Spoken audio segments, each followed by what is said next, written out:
Welcome to Perusing's Appraisers on Purpose podcast. Our podcast showcases inspiring appraisers and professionals from the industry who are leaders in their field. How did they get to where they are? What have they learned along the way?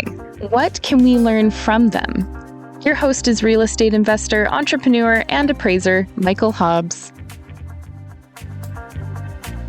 Well, welcome to another informative, inspiring, and engaging episode of Perusing's Appraisers on Purpose podcast.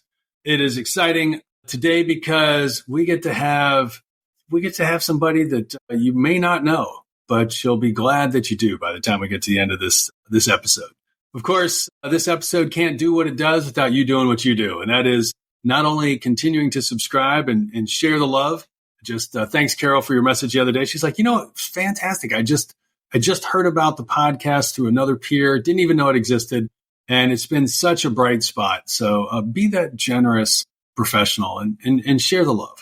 And of course, like the podcast. I mean, I know you're going to like the podcast because it's Arthur, but like the podcast as well, because the Google juice matters and Spotify pays attention to these things. So it's the little things that you do that have the ripple effect out in the world. With that, Arthur, thanks for joining us today. Oh, my pleasure. Man, we're excited to hear a little bit of your life story here about the ups and downs of the valuation and appraisal profession. So we want to know, were you born this way, or how did you get to spend this lovely part of your life in and around the profession in the industry? Well, I was not born this way, but I will say that looking back at it over the last 30 some odd years, I can see how God has ordered the path that is taking me to this point. Oh, fantastic. And it starts probably with obviously it starts with everybody's parents. But we won't go back that far. It starts, and then there was the moment of conception. Yeah. And then there was that first cry that broke the silence, and that little one came bursting into the world. Yeah. But anyway, on a serious note, I mean, the scout troop I belonged to as a young man, it was Troop 35 in New Orleans. I'm going to give them a plug. They're not in existence, but some of their alumni may recognize this podcast. So. I love that. Anyway, the motto of the troop was Troop 35, first overall. Oh, got it. And the reason wasn't that we were cocky. Mm-hmm. I mean, some of us were, but that goes without saying as being teenage males. But the truth is the leaders we had taught us that there was no problem we couldn't solve as a group. All you had to do was break it down into the small pieces, and then you find the solution. And that applies to appraising. I mean, there is nothing I'm convinced there's nothing I can't appraise, given the time and the opportunity to study the problem. So many appraisers put up a block and get a fear and can't go on. Yes. And then in school, I had a love for math and a love for history. Mm. Well, if you think about it, combining those two, you wind up with being able to tell the complete story of a property down to its financial roots, because you need the math for that, and the history of how it came into be. History is telling a story. That's what a narrative appraisal is. It's telling the story of a property. Good way to put it. So, and then when I graduated with my degree in history, I started looking around. My parents' business had failed at that point during one of the late 80s economic turns. Yep. And so I took any job because I was always of the mindset, I have to have a job. You don't go without a job. So I was working in a law firm copy room, and my brother, who had just taken over as one of the general counsels at one of the regional banks, said, hey, there's these new regulations coming out for bank lending. We're going to have appraisals every 6 months. Oh, wow. And this was on any property they loaned on commercially. He said, why don't you come have lunch with me and I'll introduce you to somebody. Mm-hmm. And from that point on, I became an appraiser. Wow. I remember it distinctly being a history major. It was Pearl Harbor Day, 1992. I remember dates, phone numbers. I won't remember your name tomorrow, but that's all right. I love that. Anyway, so I go in. My dad had been a principal in his career before he started his own business. Okay. And it turns out the MAI I trained under was one of his former students. Really? That's amazing. I didn't find that out until about 3 or 4 months in, but okay. He apparently had favorable memories and impressions of my father, and that's why he decided to give me a chance as somebody that had nothing to do with the appraisal business. I love that. You mentioned that you had the opportunity to be involved in Troop 35. So did you start out as a Cub Scout? I was in Cub Scouts for a while, but then I got into the pack I was in had folded. Oh, okay. And I moved to another one. And I was the type that I'm going to go as fast as I can through ranks. Sure. Because I liked learning and I like showing off. Oh, got it. Hey, it's good to know what you like. Yeah. And so I like proving I was the best in the room. Yes. So the den mother takes me to the side when I'm in Weeblos and says, you really need to slow down for all the other boys. And I'm like, oh, come on. Why? This is about merit-based promotion. Yes. Well, apparently she was not one of that ilk that thought that way. Oh, she's like one of those newer parents. Yes, she was. Oh, got it. Okay. So I promptly dropped out and 3 months later just joined the Boy Scout troop. I love that. I had four older brothers, 3 of which were Eagle Scouts. Oh, are you kidding me? Of your 4 older brothers, 3 of them are Eagle Scouts? Yep. I was the 4th Eagle in my family, and the young man I made Eagle Scout with at the same time was the 5th Eagle in his family. Oh, all right. So I very much appreciate and respect what you've accomplished and what you were a part of.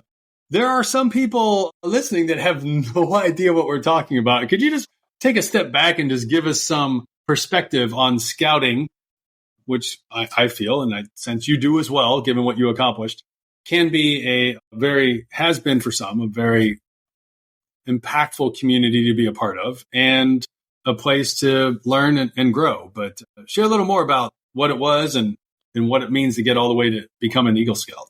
Well, out of all the young men and now young ladies, because girls can make Eagle Scout now too. One of my granddaughters is in Scouts. Oh, okay.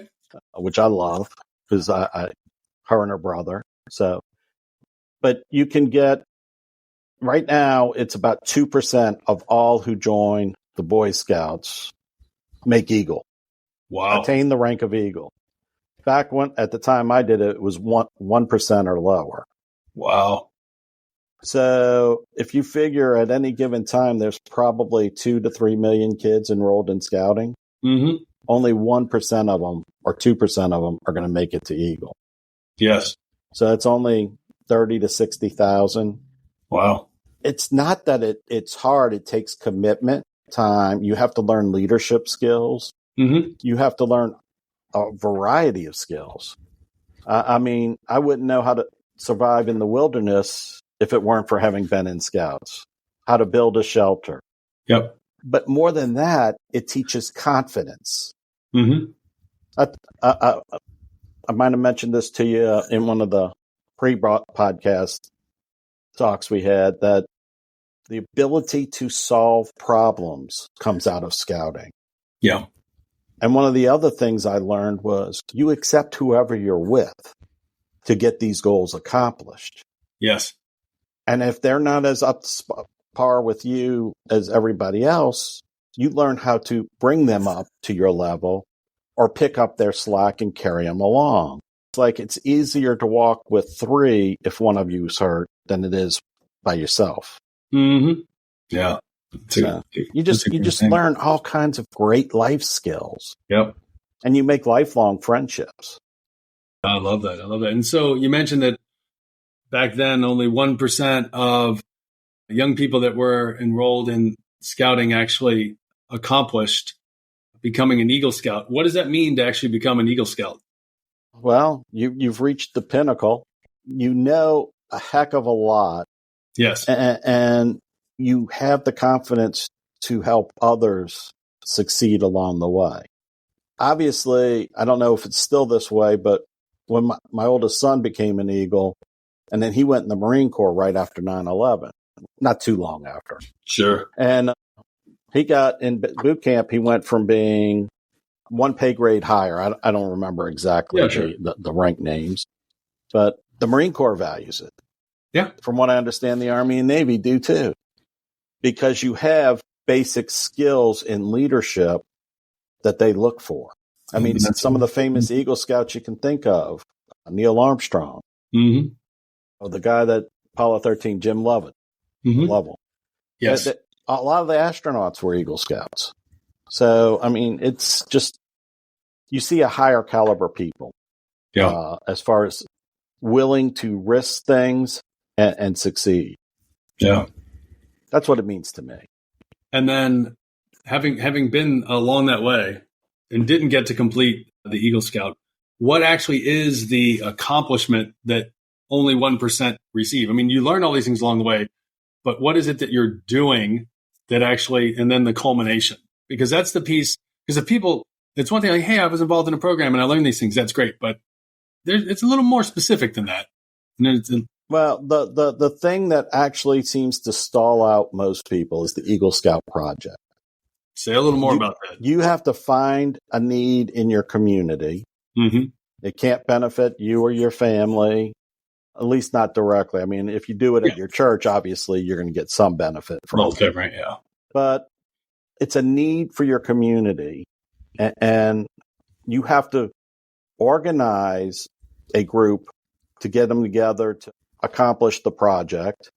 Then you have to lead them in doing it, get the supplies, get the approvals from the people that will benefit, which quite often can involve talking to city council or the governing authority over that area or the church board and so forth, and lay out the plan for how you're going to get it done and how you will get the resources to get it done and how long it will take and so forth. There have been, the troop I was in, some of the Eagle Scouts built a boardwalk through the swamps for a nature path. Oh, wow. And that included putting pilings down into the swamp. I mean, I'll be honest, mine wasn't quite that ambitious. I organized the crew to repaint a local Sunday school. Love it. So, and it wasn't even my church because my church wouldn't accept Eagle Scout help. But anyway. Oh, that's good. That's good. But I appreciate just taking a moment and sharing that. So a lot of people, of course, are not exposed to it, don't know what it's all about, and don't know what a positive and powerful impact it can have for those that are in it and choose to stay with it. And I'm not surprised at all then that, you know, you would be someone who would go on to great success in and around the appraisal industry, given some of those experiences. Yep. Well, and then when I started in the appraisal business, I started with a small boutique firm. Did you choose to go to college or did you go straight? No, I went to college. You did? I worked throughout college, but I also went to college. I went to LSU, home of the Fighting Tigers. Oh my goodness. Yeah. I heard they used to have a football team. Yeah. It used to be better than it is now. Anyway. Hey, you know what? We always have firsts in this wonderful podcast, and you are the first LSU alumni joining us. So, and you are the first Eagle Scout. So thank you for claiming a couple firsts here on the podcast. Oh, my pleasure. Anyway, after graduating from LSU and wound up training for this gentleman named Dunbar Argoti, an MAI in New Orleans. Did you study real estate at all during your time at LSU, or is that just the fraternity life? I did. I started off as a math major and finally wound up as a history major. Oh, okay. Yeah. So I got to the love point of math and history. I appreciate it. I got to the point in math where I could no longer understand the English that the professor was speaking. And so I showed up, took the test, passed the class, and switched majors the next semester. Oh my gosh, I love that. That is fantastic. But no, I didn't. To answer your question, no, I didn't study any real estate. Yep. Having grown up in my family business, I had a good sense for business. Oh. But the first week I was training, I reported to work under Dunbar. He hands me I guess it was the 11th edition at that point of the Appraisal Institute. He said, here, read this cover to cover. Let me know where you are next week.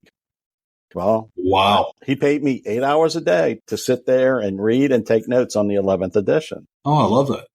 Good for him. I went back with questions, and he seemed, I guess, impressed at the questions I had. Then he handed me 3 appraisals that they had just done and said, read through these. Let me know what you find. Well, I found several math errors. Good for you. I'm glad you applied a little bit of that, English that you could understand. Yeah. So, and then started asking questions about them. And then I guess it was the start of the 3rd week. It was around Christmas 92 that said, all right, here's your first appraisal assignment. And it was a simple office or warehouse on the west bank of New Orleans. Okay. We're separated by the Mississippi River for those that haven't been in New Orleans. And their life hasn't begun if they haven't been to the Big Easy. Sometimes your life's over if you visit the Big Easy, but that's another story. The warehouse, and we're walking through doing the inspection, and he's calling out this, all right, the ceiling's metal bar joist with a concrete pan, built up composition. I'm just writing as fast as I can, trying to keep up with him. And he didn't slow down one bit as he walked through. And he's not taking any notes, mind you. He's giving me take all the notes. Oh, wow. And so we get through. I get back and he goes, all right, write up your description of improvements. Let's see where you get. Okay. So first thing I did was good. We had a library wall of, appraisal books. That the partners had accumulated. I went and found the one that said appraisal terminology and construction terminology. Oh, good for you. And looked up anything I didn't understand. And then I just copied somebody else's description. This was back in the days of cut and paste. Oh, yeah. And literally cut and paste. Yeah. Well, no, it wasn't that bad. We had computers. Oh, okay. As a matter of fact, I had a laptop with all of 2 megabytes of RAM, not gigabytes, megabytes. You were fresh. You had 2 meg. Wow. And so we sat there and, cut and pasted into the Word document. Actually, it was WordPerfect at that point. The WordPerfect document and typed up the description of improvements. It was at that point that I realized it was okay to plagiarize. I mean, rip off and duplicate is an important skill set to learn early. Exactly. And that's one of the things I tell anybody that comes to work for me in the interview process. Do you know how to plagiarize? Yeah. And so half of them will go, because they've been taught all their life. Yeah, no, it's going to get run through Turnitin or whatever. Nowadays, you can't plagiarize. You'll be docked. But that is one of the crucial skills. Paraphrase and plagiarize. That's a good way to put it. And so we get through doing our first appraisal assignment, and he was obviously pleased enough. And only hand wrote about 3 pages of corrections for me to do. That's it? Only 3? Yeah, and apparently that impressed some of the other more senior appraisers working for him. He goes, my first one, I got like 10 pages. So, learn how to plagiarize. Is what I thought to myself. But anyway, so we moved on. We did that for a while. And then by 98, I got my state certification. Oh, good for you. And then took a detour to run for Congress, but that's another story for another day. Thank you for your service. No, I didn't make it I just ran. No, I meant just reaching out and just touching the neighbors and stuff. Yeah. Thank you for your service to let them know you're actually there. So we went, and by 2009, we had gotten our MAI. We challenged all the Appraisal Institute classes that you could back then. Yeah. While the Appraisal Institute does a good job of educating people, it's not necessary if you have the proper training to take all the classes. Yeah, that's great. And I seem to have learned more training under the gentleman I trained under than most people were learning between their careers and the Appraisal Institute. I showed up for the comp in 2002, and there were people talking. This is back when you had to take all 4 modules in 2 days. Oh, yeah, that was painful. You didn't get a month to take it in. No, I mean, it's so, I'm with you, man. I was in your world back then. Well, the funny part is I take the test. I show up to take the test, and there are guys in there that are studying, and they're talking about, this is the fourth time I'm taking the cost approach section. Oh, I'm thinking, all right, what did I miss along the way? And then when I walk out 45 minutes into the first one, because I'd finished the cost approach, I'm like, all right, I must be screwing something up. Yeah, I just totally missed the boat here. It's above my level, and I don't even realize it. And the hardest part was we passed that one, and we passed all of them actually that first time. But we took the income module was the hardest because they had a question that referred to the life estate in the previous question. Oh, previous question had no life estate in it. So I spent 45 minutes of that module looking for the life estate to see if maybe they just But anyway, I tend to be anal about things like that. If you tell me there's something, I'm going to find it. Hey, that's a good trait for people in this profession doing the type of work that you do these days. But so after that, after I got my MAI, it was 2009 by the time I finally went through the demo and got all that done. Got it. There's nothing like writing a 500-page appraisal that you don't get paid for. Exciting. And then so we joined the firm I had trained under as a partner. Mm-hmm. And then 2011, there was a national company forming, and my partners decided that it was a good deal to join. So I got outvoted on that because I didn't think we needed that. Yep.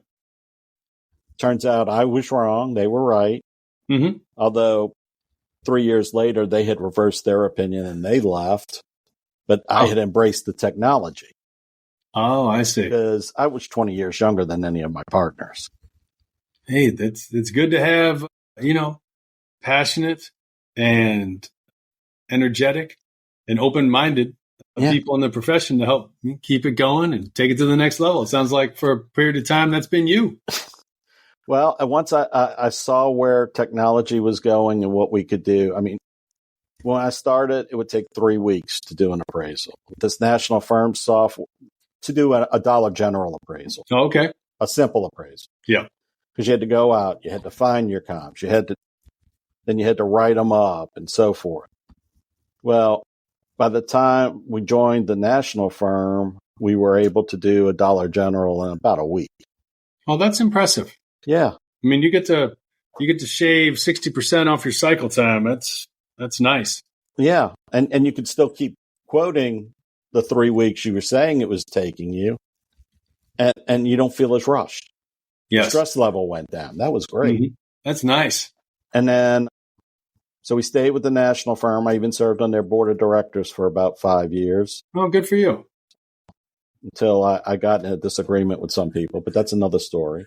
You opinionated? That just does not come across. I'm someone who loves to learn and show off. I just can't imagine that. Yeah, I just tend to be set in my ways. What can I say? And very staunch in staying to them. So we get to I guess it was 2019. We moved out of my former partner's building and into our own space because they just washed their hands of the national company. They went back out as a small boutique firm. Okay. And they said, here, you can have it. They just gave me gave my wife and I, because we both own the company together, the ability to take over the Valbridge the franchise. Good to them. And then we went on to, I'm sorry, I'm chuckling now. Yeah. We started out on our own and we just kept going with it. And about 5 years later, we made the decision that, you know what, we can serve our clients better because the software has gotten that much better in the industry. And we were able to, cut our turn times even more. We were able to just do a heck of a lot more with the advanced. We use Valkyrie as our software. I'll give them a plug because it's very positive. I appreciate Lucas. He's had great vision and has great contribution in the industry. Has This podcast is one of our highest rated. If you didn't listen to it, you should definitely go back and pick up Lucas Broder's podcast there. It's definitely agree with you there, Arthur. Yeah. And the best thing about it is they have a mobile app, but I'm not here to do a commercial for Valkyrie. So. No, but I mean, you make a good point, and I appreciate that. What are you going to spend your time on? I mean, granted, everyone was younger than they are today. Today is the oldest you'll ever be until tomorrow. 80% of all businesses fail within 5 years, according to the U.S. Census Bureau. With so many roles and responsibilities that must be managed and have nothing to do with appraisal reports, is it any surprise that it's hard to keep up, much less having a sense of peace, stability, and profitability that comes from growing your business? Given all of this, you might already be thinking about exiting your business one day. Don't miss the limited opportunity to work with Michael, a real estate expert and professional coach. He has worked with more than 300 owners and entrepreneurs to find their highest and best use by solving problems that reach their most important goals. Compress decades of learning into days by working with Michael. Michael is famous in real estate and business coaching. With his help, you can accelerate your growth, increase your quality of life, and earn more money, all while ultimately doing less. Michael helps you not just grow your business, but also find new purpose in it and in your life.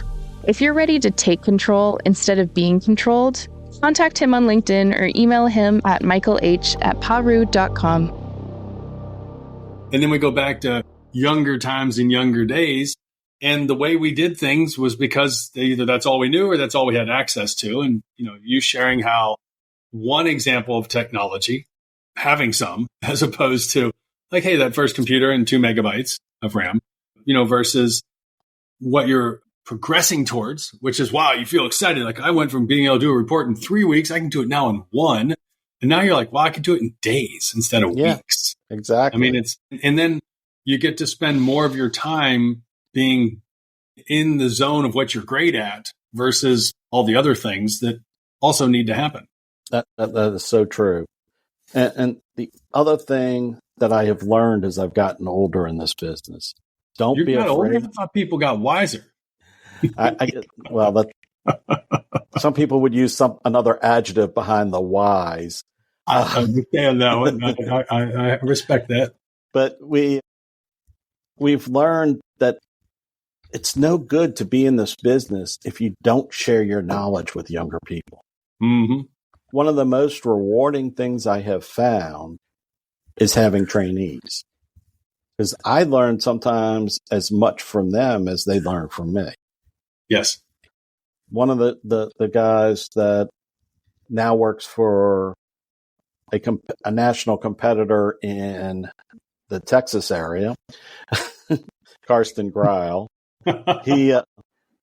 he pushed me to learn fair market value of water systems appraising. He was an MBA from I think it's Mays Real Estate School at Texas A&M. Mm-hmm. And I just gave him a chance because he was optimistic about being in New Orleans, which is hard to find an appraiser that wants to be optimistic about being in New Orleans. Wow. Okay. So we gave him a shot. We weren't looking for a trainee at the time. Turned out to be very sharp and very focused. And it taught me a lot about, you know what, maybe I'm not the smartest guy in the room, but I better make sure I employ the smartest guy in the room if I'm not going to be it. Way to go. That's a good way to go. And then I've had others that have come through that wanted to rewrite the simple stuff. Like back when I started having trainees, I had one trainee that would want to rewrite the city and area data every time he did a report. I'm not talking about the neighborhood data, which does change more frequently, but we're talking the major regional area. And it's like, that takes too much time and it doesn't change fast enough to add one fact. Yes. And then rewrite 3 paragraphs to explain that fact. So. That makes good sense. That makes good sense. So when he was a commercial real estate broker that wanted to get in appraising in 2008-9. Okay. And so brokers don't always make the best appraisers. Residential appraisers don't always make the best commercial appraisers, and the best commercial appraisers don't always make the best residential appraisers. There's truth in all that. It's different mindsets. Yes. And you have to be able to figure out what the person's mindset is coming in, but never be afraid to take a chance on somebody if you think they've got potential. Yes. Because, yes, it may cost you a little money at the startup, but in the end, if you're managing your business correctly, it's not going to cost you anything, and you're going to make more money as an older appraiser. Well, and everybody benefits, like you said, when you make good investments, and like any theory of investing, some are going to go up, some are going to go down, but over the long term, good investing produces above average results. It's beneficial for all parties involved. Exactly. Oh, that makes good sense. So, I mean, given the very unique trajectory you had, I mean, not everybody gets an opportunity to get into the industry right after going to college, if they go to college, and then staying with the firm for an extended period of time. And then not only just staying in the industry, but being someone who's taken on different leadership roles along the way. Yeah. Where did you notice your greatest advances in your professional abilities? Going all the way back to obviously working for a phenomenal professional who invested in you, time, training, expertise, knowledge transfer. I mean, that's obviously significant. But most of us, when we look back, we can see there were certain experiences or periods of time where we just had significant advancements in what we could do. Well, the advancement came, first one was probably about, I want to say 95, 96. I've been in the appraisal business for about 4 years. Mm-hmm. And a number of the banks locally here had started up their appraisal departments. Oh, okay. And they looted talent from all the appraisal offices. So all the guys that had been senior in line for the bigger projects, all of a sudden were going to work for banks. Oh. So my boss at the time came to me and said, we got to do this 19-story office building in downtown New Orleans. I need you to learn Argus. Because the guy that had done all the Argus cash flows, I had worked with him on them a few times. Sure. But he had left to go be at work at a bank. I see. And so I said, okay, no problem. Because I wasn't going to admit that, I really don't want to spend time learning a software program. But then I became the go-to guy for Argus. Mm-hmm. And, it was a great DCF program. You could watch the numbers change in your spreadsheet because computers were so slow back then. Yes. And you changed one variable. But it was great. And I learned so much right there in doing Argus. Learned how to spot problems in a cash flow from the guy I was working for, because he could look at a 10-year cash flow without a calculator and say, you got a problem in year 5. Wow, that's impressive. That's what I thought. And then, so he taught me how to go through the cash flow with an HP 12C. And that was an advanced learning moment. Wow. Because up until then, I could do basic financial calculations on the 12C. But to do a complete cash flow on a 12C, that's an experience everybody should have. Hey, as somebody said, I think back to Boy Scouts. Hey, when the lights go out, you still need to be able to tie the knot. Exactly. To secure, be it the tent, watercraft, whatever it might be, or whatever load you're carrying in the back of a trailer or pickup truck. Exactly. So anyway, that was one of the moments. The next was probably about middle 2000s when I did my demo and got my MAI, middle to end of 2000. Yeah. And just, you start learning more, and you start learning the importance of networking. Yes. because my wife's favorite is my wife's our marketing manager, and one of her favorite sayings is, "Your network is your net worth." That's good, and it's so true. Whether it's the real estate agents you can call and they know who you are calling because you've sent them a Christmas gift once a year or whatever, and they answer your call and say, "Hey, what do you need?" Or they all of a sudden have a complex property and they remember, "Wait, didn't you just do something that was complex? You can handle this." Got it. And so your network learns about you, and you got to get out there. Appraisers for so long have been afraid of advertising themselves and what they do, because they don't want everybody asking them, "Well, what's my house worth?" And you know what? You just say, "I don't know. I'll do an appraisal for you." You take those questions with a grain of salt, but in the same token, if you do it pleasantly enough, they remember you when it is time to order an appraisal. Yeah, that's a good way to put it. Or as much as I hate to say it, if they're getting divorced, because litigation support is a great way to offset bank work. Yes, definitely agree with you on that one. That's probably 50% of our income probably comes from bank work. Not bank work, litigation support. Okay, so 50%. So that it's a nice diversification, as they would like to say when you think about the trend line of work, and you can overlay a couple of them, going back to good old finance courses. Yeah. Talk about diversification, you reduce the risk when you have a little bit more diversification. Exactly. and that's why I love the weird and unusual. Not only that, I love doing weird and unusual because I get to think. Say a little more about that, because I know for people who've been in the profession, they totally resonate with what you just said. But for people that possibly are newer or are maybe in a high production mode, that may come across as an unfamiliar comment. Well, if you're in an appraisal office that you feel like all you are is a cog in an assembly line, I would die in a place like that because I'd get bored. I need the challenge to my brain to keep me thinking and keep me young.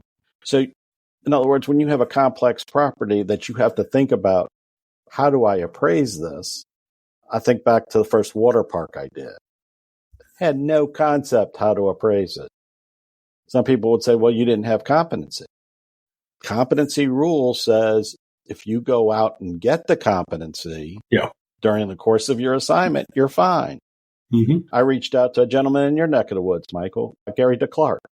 Oh, love Gary. Yeah, great guy. I reached out to him. I said, "Hey, Gary, I saw you had this mention in an article about appraising water parks. Do you have a minute to talk?"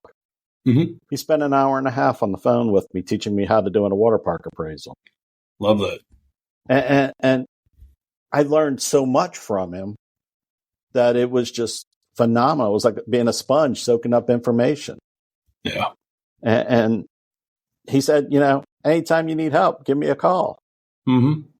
So how did, sounds like a lot of the work that you came up through was bank work. When did you start first getting exposure to litigation work, and how would you differentiate the two for those people that do one or the other, but not both? I started doing litigation probably in the early 2000s. The gentleman I trained under, who later became my partner, said, "Hey, work with me on this litigation case." So I started doing the background for him on it, the basics of the report he would testify about. Got it. And it taught me things. And then he started handing me smaller court cases that he didn't even want to deal with. So why don't you handle this one? Yep. They don't need an MAI on it. I was only general certified at the time. I went and did it, and it was fun. I love arguing with lawyers. Yeah. If you love word games, litigation support is the best thing. Yes. Because the lawyers will love to try and play word games with you, and you just have to know what your appraisal says and stand for it. You're not testifying for or against anybody. You're testifying for your report. most appraisers don't seem to understand that when they get in. They think they have to make their client happy. Well, only if your report and your client's goals line up are you making them happy. That's true. There have been times I've ticked off my client and the other side because I was somewhere between where the two wanted to be. There have been times where I've started getting into it and I've said, you may want to not engage me because I'm going to be lower than the other side that you're trying to get higher than. Yes. And it's no hard feelings. They respect that. Very much so. You just have to remember, as an appraiser, the only thing you have is your integrity. Yes.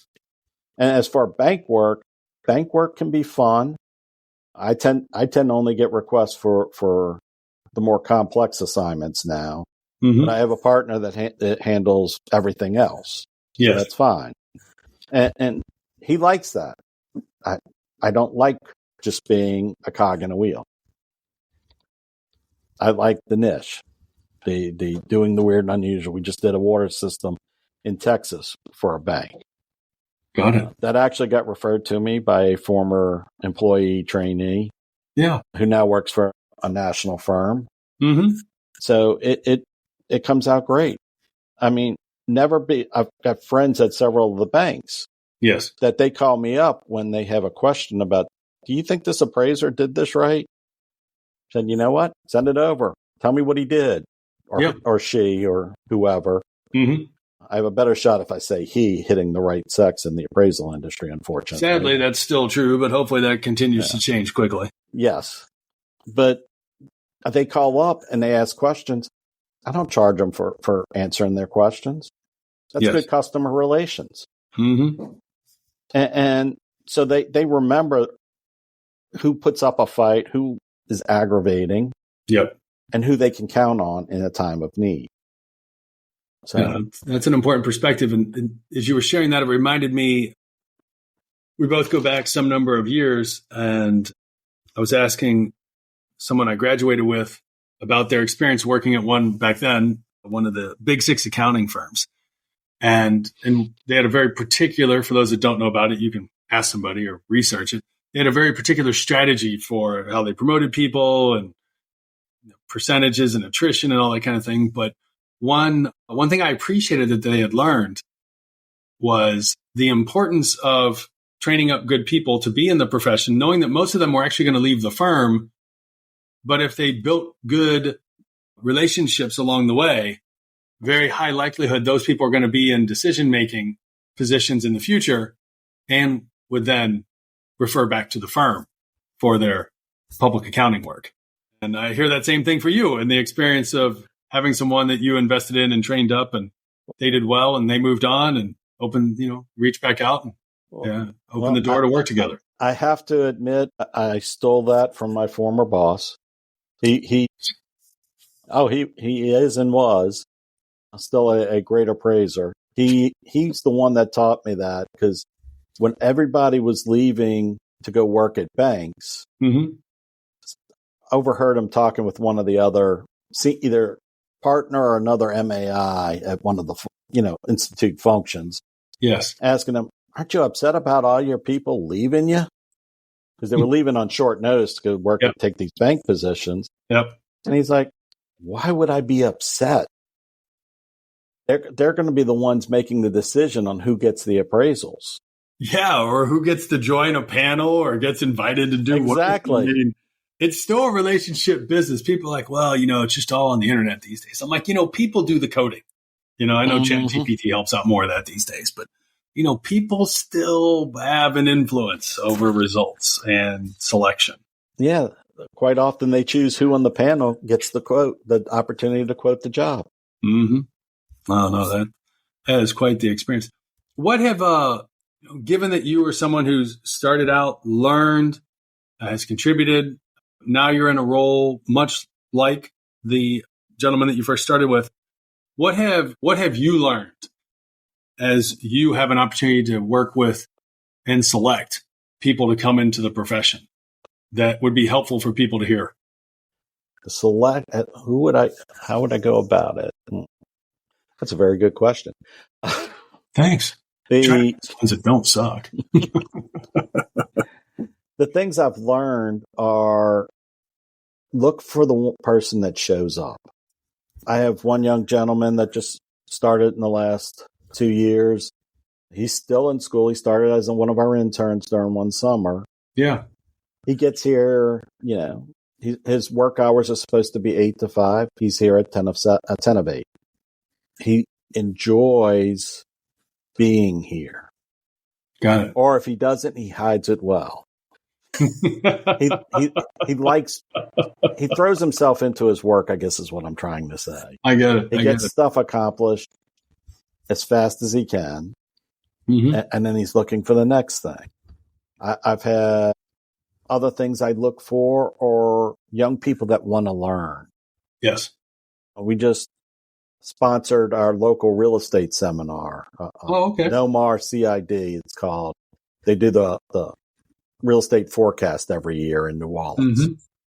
And we sponsored several university students to come out and, show up, meet professionals in the real estate industry.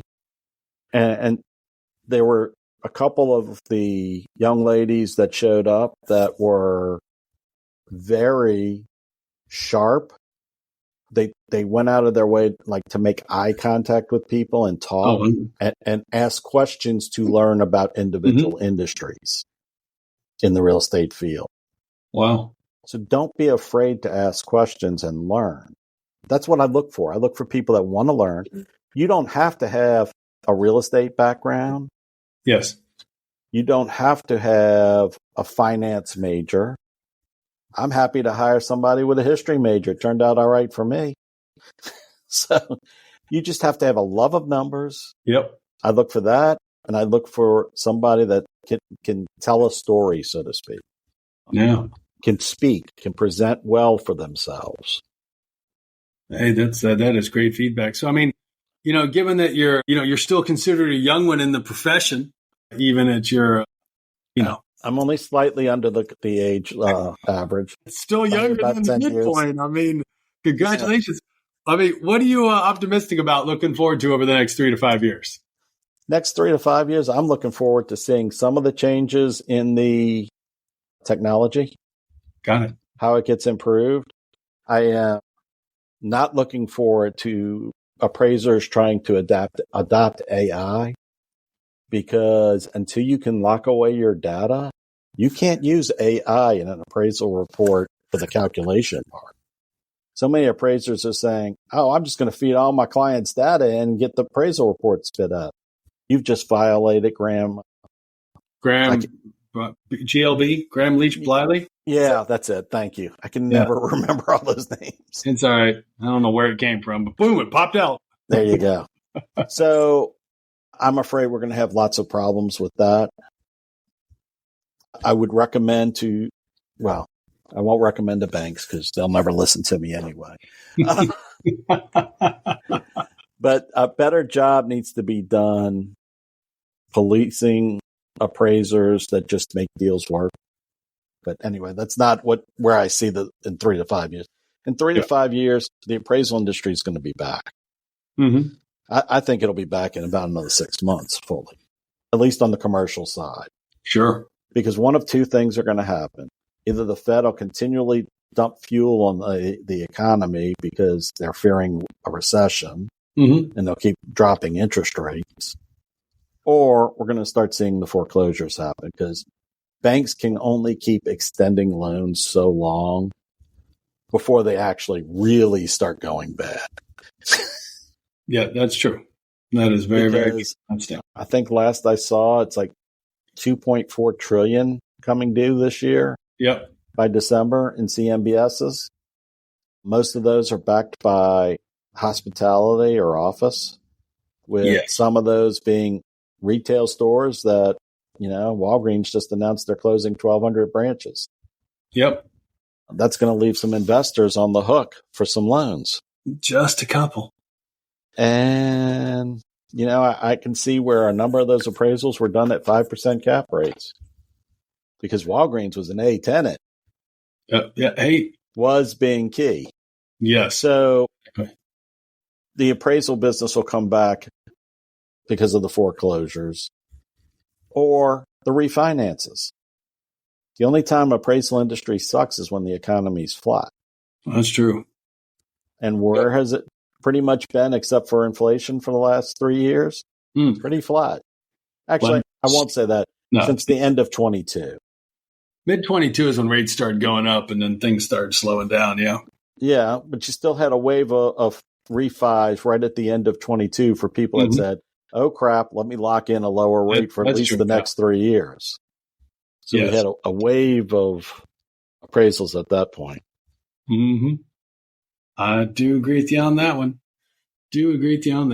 No, that's it. Well, Arthur, I really appreciate you sharing just a little bit of time, perspective, and history with us.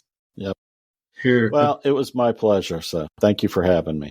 No, I very much appreciate it. It's always great to just hear a bit of the perspective and kind of paint by numbers, because it always makes some sense looking backwards, but looking forwards, I mean, just woof. You have no idea which path that map's going to come forward for us.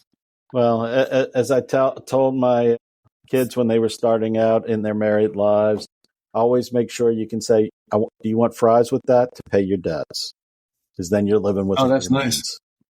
Oh, that is nice. I like that. As an appraiser, you need to learn that phrase quickly. That's a good one. You should repeat it just because repetition is a powerful skill set. Always be willing to have your debts where you can say, do you want fries with that to pay for it? Love that. I love that. Well, friends, as I said, this is definitely, if you could like the podcast more than once, you would. So, Arthur, we appreciate you joining us here on Perusing's Appraisers on Purpose podcast. Thank you, Michael. Thank you so much. Until our next episode, as you heard Arthur say, there's a lot of opportunity out there. Don't shy away from it. Talk to you all soon. Thanks for listening to this week's episode of Perusing's Appraisers on Purpose. We hope you enjoyed learning from the amazing professional paths and achievements of our beloved guests. Before we go, please subscribe on your listening channel, Spotify, LinkedIn, YouTube, and other podcast channels to hear more from appraisers and valuers regarding their life and their work. After you drop a comment below, who is one friend and peer you can generously share this episode with? If you have any suggestions or questions for future episodes, we'd love to hear from you. Just send us a message on LinkedIn and we'll be sure to get back to you. Thanks again for listening, and until we're together again for the next session of Perusing's Appraisers on Purpose, create the change that you seek.